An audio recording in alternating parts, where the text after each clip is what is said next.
Have you ever looked at a single famous object, a painting, a sculpture, a relic in a museum case, and felt a strange disconnect?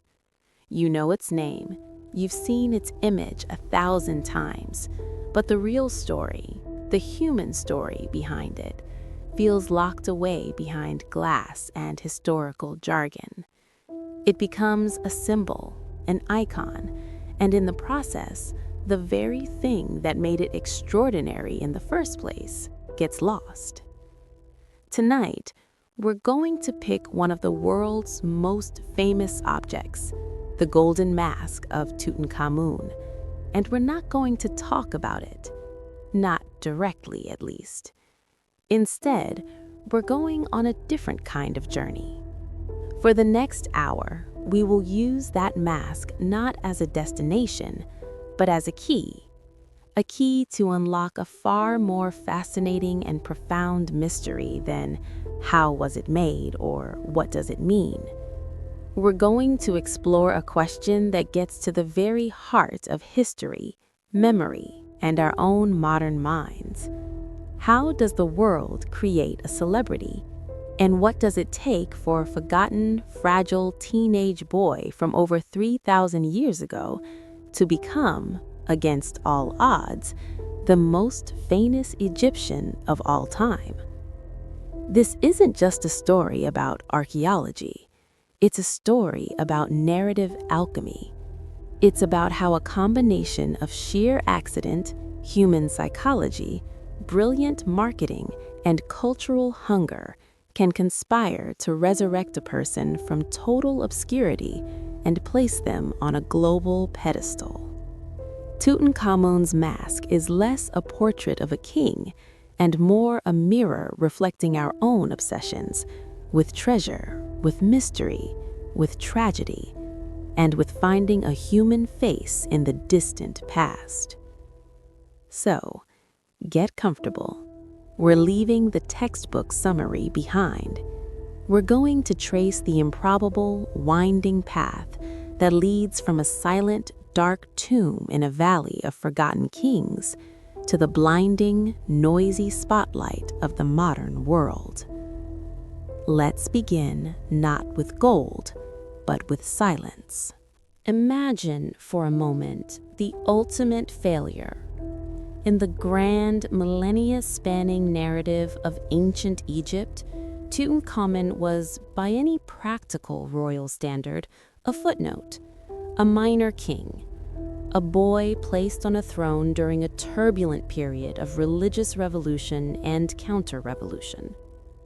He ruled for perhaps 10 years, died around the age of 18 or 19, and left no lasting monuments of his own. His greatest political achievement, orchestrated by the elder statesmen around him, was helping to restore the old gods after his father's radical experiment. And then he was gone. And Egypt, in its relentless bureaucratic way, moved on. The court officials who buried him, Ai and Horemheb, succeeded him.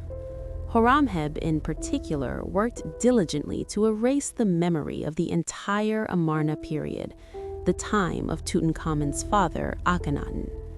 Inscriptions were chiseled out, names were removed from king lists. The goal was to pretend this awkward religious detour never happened. Tutankhamun, by association, began to fade. He wasn't glorified, he was politely ignored. His tomb, small and tucked away in the Valley of the Kings, was robbed lightly once or twice, then sealed up again, and, crucially, forgotten. For over 3,000 years, through the rise and fall of the Roman Empire, the birth of Christianity and Islam, the Crusades, the Renaissance, and the dawn of the Industrial Age, Tutankhamun was a non-entity, a blank space. A king so insignificant that even the meticulous historians of later Egyptian dynasties barely whispered his name. His silence was total. This is the first and most important layer of our story, profound obscurity. Now, let's shift the scene. It's the early 20th century. The Valley of the Kings, across the Nile from modern Luxor, is considered a finished chapter. For decades, archaeologists and treasure hunters have scoured it.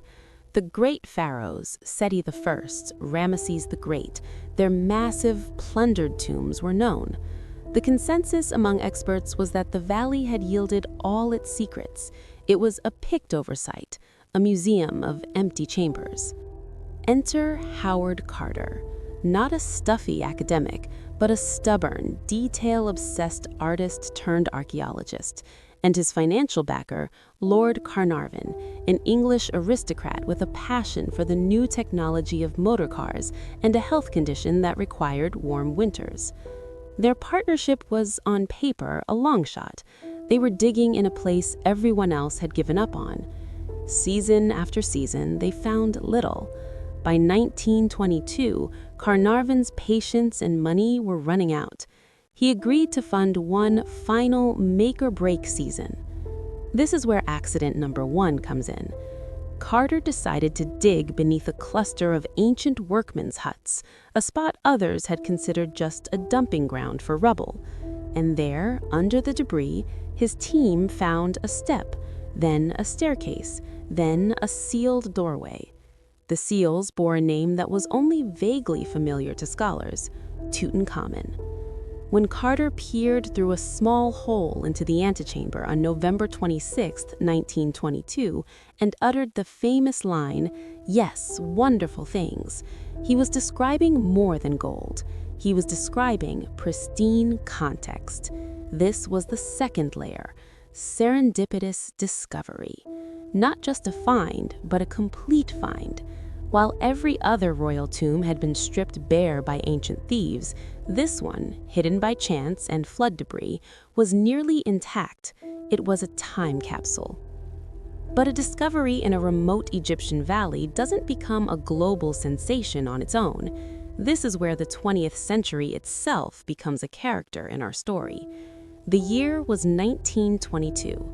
The world was weary from the unspeakable trauma of the First World War. The old orders had collapsed. People were desperate for wonder, for escape, for stories of glamour and mystery that weren't about trenches and machinery. The modern mass media, newspapers with wire services, photographers, newsreels, was hungry for content. And boy, did Carter and Carnarvon provide it. The imagery was irresistible. Black and white photographs by Harry Burton showed glints of gold emerging from the shadows.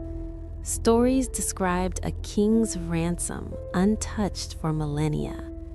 It was a real-life fairy tale, hidden treasure, a lost king, a dusty adventure in an exotic land. The press, particularly the London Times, which had an exclusive deal, pumped the story onto front pages across the globe. Then, accident number 2, the curse. In April 1923, Lord Carnarvon, the public face of the expedition, died in Cairo from an infected mosquito bite. It was a tragic, but medically explainable event. However, the timing was perfect. The press, sensing an even better story, fused the ancient trope of a pharaoh's curse with a modern celebrity death. Newspapers ran headlines like, "Pharaoh's curse kills Lord Carnarvon." It was sensational, spooky, and it sold like crazy. Never mind that Howard Carter, who spent far more time in the tomb, lived until 1939. The narrative was set. Ancient magic meets modern folly. The story now had stakes, danger, and a whiff of the supernatural. So now we have obscurity plus serendipitous discovery plus media hunger plus a gothic curse narrative. The boy king was now a newspaper star, but he was on his way to becoming an icon. This required a third act, the face. For years, the world saw treasures, chariots, statues, jewelry, but the mummy itself, The central human character remained within a nest of coffins in the burial chamber. It took Carter years of meticulous work to reach it. When he finally unbound the linen wrappings from the mummy's head, he revealed the solid gold portrait mask. Think about this moment. After years of buildup, of stories about treasure and curses, the team finally meets the king, and he has a face. Not a skull, not a generic statue, but a serene, beautiful, personal face of hammered gold. This was the emotional pivot. The abstract treasure now had a gaze. The inanimate gold had a personality. The mask was anthropologically stunning, but for the public, it was something more. It was a meeting. It humanized the entire discovery. Photographs of the mask circulated widely. It was art, but accessible art. Its symmetrical, calm features were neither intimidating nor alien. It was, in a word, iconic. Visually simple enough to be reproducible, yet rich enough to suggest deep mystery. It became the image of the find, and by extension, of ancient Egypt itself. Now, fast forward a few decades. The artifacts are in the Egyptian Museum in Cairo. Tutankhamun is a famous historical figure. But his transformation into a true global cultural phenomenon required one more deliberate ingredient: the blockbuster tour. In the 1960s and 70s, with the rise of jet travel and a growing middle-class thirst for culture, museums discovered the power of the blockbuster exhibition. And what better centerpiece than Tutankhamun? The 1972 exhibition Treasures of Tutankhamun at the British Museum was a watershed. For the first time, the mask itself left Egypt. Over 1.6 million people queued for hours in London to see it. The exhibition then toured the United States, shattering attendance records everywhere it went. This wasn't just display, it was experiential marketing on a grand scale. People didn't just read about history, they stood in its presence. They bought posters, catalogs, scarves, and trinkets. Tutankhamun entered the realm of pop culture, referenced in songs, comedy sketches, and fashion. The tour created a feedback loop. Fame led to exhibition, which led to even greater fame. Which brings us to the final modern layer, the science of intimacy. In the 21st century, the story took another turn. We became unsatisfied with just the mask. We wanted the man behind it. Using CT scanners and DNA analysis, scientists peered through the gold and linen. They diagnosed his probable cause of death, a combination of malaria and a leg fracture, his genetic disorders, likely from generations of royal inbreeding, his family tree. The fragile, sickly teenager emerged from the data. This scientific narrative completed a circle. It took the distant golden icon and gave him back his humanity, his pain, his frailty, his family drama. It replaced the curse with pathology, and in doing so, made him more relatable, not less. We now saw a young man who struggled, who had a bad foot, who died too young. The glamour of the gold was now underscored by a poignant, very human tragedy. So, let's trace this arc one more time. We start with total obscurity, a failed, forgotten king deliberately erased from history. Then, sheer accident, a tomb hidden by flood debris and missed by thieves. Then, narrative crafting, a media machine in a post-war world hungry for wonder, weaving tales of treasure and curses. Then, visual iconography, the discovery of a perfect human face in gold that gave the story a soul. Then, commercial pilgrimage, the blockbuster tours that turned viewing into a cultural rite of passage. And finally, scientific intimacy, the technology that let us diagnose his ailments and hear, in a way, his heartbeat. That is how a celebrity is made across 33 centuries. It's not a linear history lesson. It's an alchemical reaction. The gold of the mask was just the catalyst. The real elements were chance, storytelling, imagery, commerce, and our own endless desire to connect.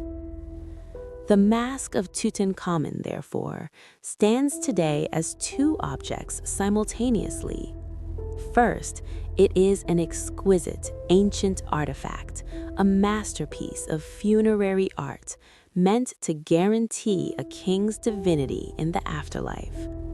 Second, and perhaps more powerfully, it is a modern artifact, a blank screen onto which we have projected a century's worth of our own fascinations with discovery, with mystery, with beauty, and with the poignant, fragile humanity that lies, quite literally, beneath the gold. His greatest legacy, then, is not the treasure he left, but the story we built around it. A story that tells us just as much about our own time, our media, our markets, our longing for connection with the past, as it does about his. And that is the quiet, unspoken power of the most famous face in history. It listens, as it always has, to the gods it was made for, but it also listens now to us. And in our endless fascination, we have, in a strange way, finally given Tutankhamun the eternal life his gold and his priests always intended, not as a god-king of Egypt, but as an undying icon of the human imagination.